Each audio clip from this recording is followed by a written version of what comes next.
कुछ लोग मुझे कभी कभी पूछते हैं कि आपकी सफलता का रहस्य क्या है, ऐसा मुझे पूछते हैं। मैं हर एक को जवाब नहीं देता हूं।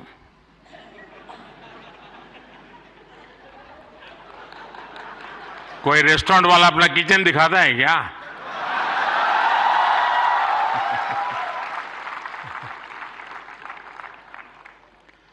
लेकिन आपको मैं बता देता हूं, ईश्वर कृपा है, मैं समय से पहले समय को भांप सकता हूं। और इसलिए ये पहला ऐसा अवार्ड है जो शायद आने वाले दिनों में बहुत प्रमुख स्थान लेने वाला है।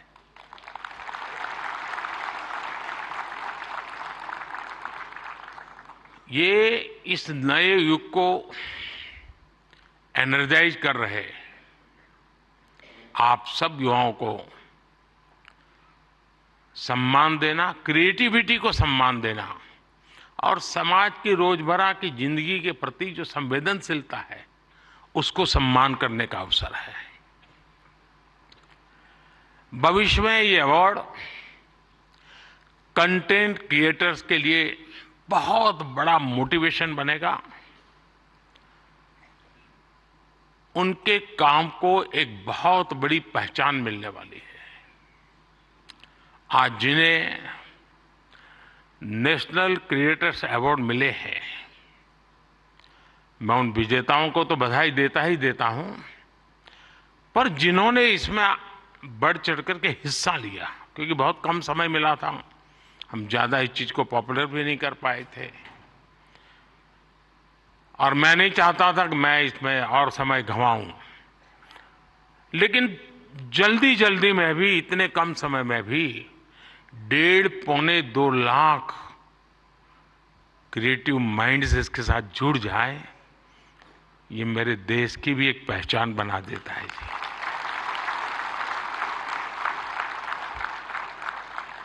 और साथियों, आज एक और पवित्र संयोग है। ये पहला नेशनल क्रिएटर्स अवार्ड महाशिवरात्रि के शुभ दिन पर आयोजित हो रहा है।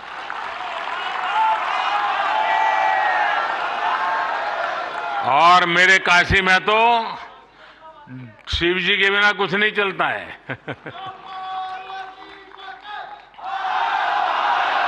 महादेव। भगवान शिव भाषा, कला और क्रिएटिविटी के जनक माने गए हैं। हमारे शिव नटराज है। शिव के डमरू से माहेश्वर सूत्र प्रकट हुए हैं। शिव का तांडव लय और सृजन की नींव रखता है इतिहास। और इसलिए यहां जो क्रिएटर्स हैं ना, उनके लिए नए सब्जेक्ट मिल जाएंगे।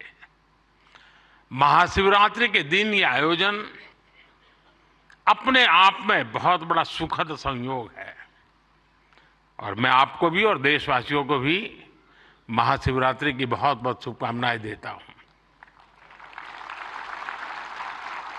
फ्रेंड्स, आज इंटरनेशनल विमेंस डे भी है, लेकिन मैं देख रहा हूं पहली बार पुरुष ताली बजा रहे हैं, वरना उनको लगता है हमारा तो कोई डे आता नहीं। आज जो अवार्ड मिले हैं उनमें भी बहुत सारी बेटियां मैदान मार गई हैं। मैं उनको भी बधाई देता हूं और भी मैं देख रहा हूं क्रिएटिव वर्ल्ड में हमारे देश की बेटियां बहुत बड़ी मात्रा में सबको देख रहा हूं। मुझे बहुत गर्व हो रहा है आप लोगों को देख करके। मैं देश की सभी महिलाओं को, बहनों को, बेटियों को इंटरनेशनल विमेंस डे की बहुत बहुत बधाई देता हूं। और आज ही मैं अभी, आप तो यहां बैठे हैं, मैं गैस सिलेंडर का 100 रुपया कम करके आया हूं।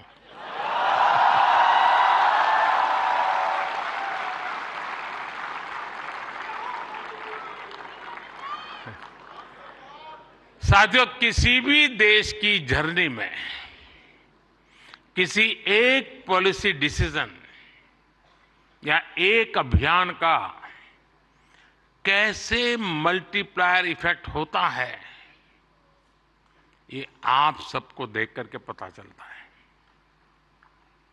10 साल में हुए डेटा रिवॉल्यूशन से लेकर सस्ते मोबाइल फोन्स, डिजिटल अभियान, इंडिया अभियान ने एक प्रकार से कंटेंट क्रिएटर्स की एक नई दुनिया क्रिएट कर दी है। और पहली बार ऐसा हुआ होगा जब किसी सेक्टर की युवा शक्ति ने सरकार को प्रेरित किया हो, सरकार को मजबूर किया हो कि कब तक बैठे रहोगे, इसको भी सोचो। और इसलिए भी आप बधाई के पात्र हो। आज के इस अवार्ड फंक्शन का क्रेडिट अगर किसी को जाता है तो भारत के मेरे युवा मन को, हर डिजिटल कंटेंट क्रिएटर को जाता है। साथियों, भारत का हर कंटेंट क्रिएटर एक और बात को रिप्रेजेंट करता है। हमारे युवाओं को अगर सही दिशा मिले तो वो क्या कुछ नहीं कर सकते हैं। आपने कंटेंट क्रिएशन का कोई कोर्स नहीं किया है ही नहीं तो क्या करोगे।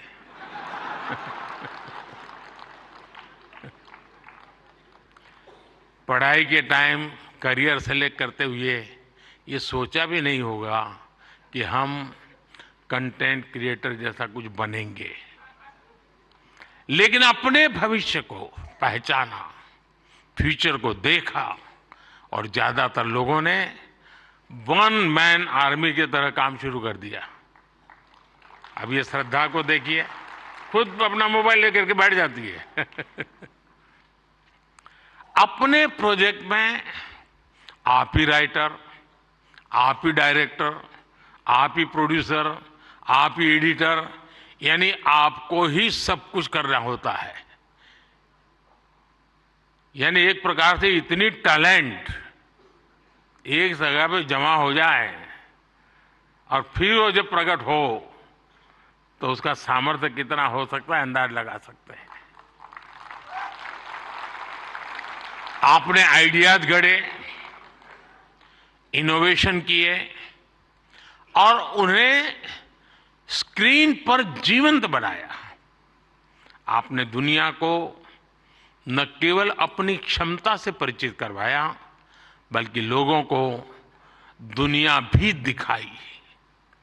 आपने जो हिम्मत दिखाई, उसी के कारण आज आप सब यहाँ पहुंचे हैं और देश बड़ी आशा के साथ आपको देख रहा है।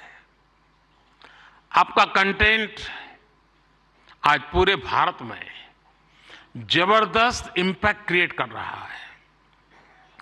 आप एक तरह से इंटरनेट के एमवीपी,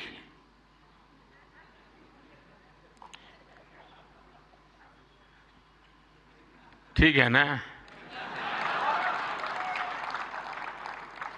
थोड़ा दिमाग खपाओ, क्रिएटिविटी बताओ अपना। जब मैं आपको एमवीपी कहता हूं मतलब मोस्ट वैल्यूएबल पर्सन बन गए। साथियों, आप सभी जानते हैं कि जब कंटेंट और क्रिएटिविटी आपस में कोलैबोरेट करते हैं तो इससे एंगेजमेंट बढ़ती है। जब कंटेंट डिजिटल से कोलैब करता है तो ट्रांसफॉर्मेशन आता है। जब कंटेंट पर्पस से कोलैब करता है तो इससे इंपैक्ट दिखता है। और आज जब आप लोग यहां आए हैं तो मुझे भी बहुत सारे विषयों पर आप लोगों से कोलैब रिक्वेस्ट करनी है।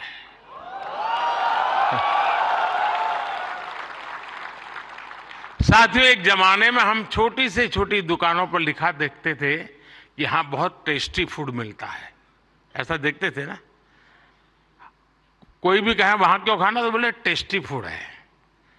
लेकिन आज हम देखते हैं कि दुकान वाले लिखते हैं कि यहाँ हेल्दी फूड मिलता है। अब टेस्टी नहीं लिखता है, हेल्दी फूड मिलता है। क्यों बदलाव आया? तो ये एक बदलाव समाज में भी आ रहा है। इसलिए कंटेंट ऐसा होना चाहिए जो लोगों में कृतज्ञ भाव जगाए, देश के प्रति आपके जो कर्तव्य हैं उनके लोगों को प्रेरित करें। और आपके कंटेंट का यही डायरेक्ट मैसेज हो ये जरूरी नहीं है। आप कंटेंट क्रिएट करते हुए इसका ध्यान रखेंगे तो इनडायरेक्टली भी उसमें जरूर झलकेगा। आपको ध्यान होगा, लाल किले से मैंने बेटियों के अपमान का विषय उठाया था। एक बार मैंने ये भी कहा था कि आप बेटी शाम को घर आती है तो पूछते हैं क्यों देर से आई, कहाँ गई थी, क्यों जल्दी घर नहीं आई।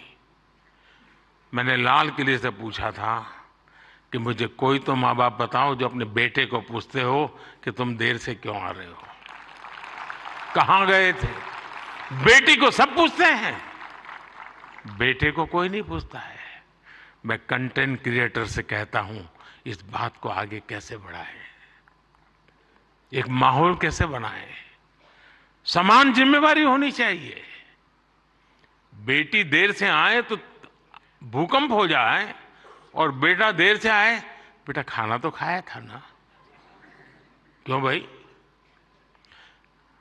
कहने का मेरा मतलब है साथियों कि हमने समाज के साथ जुड़ना है और इस भावना को घर घर पहुंचाने में आप जैसे साथी बहुत अच्छे ढंग से इसको कर सकते हैं।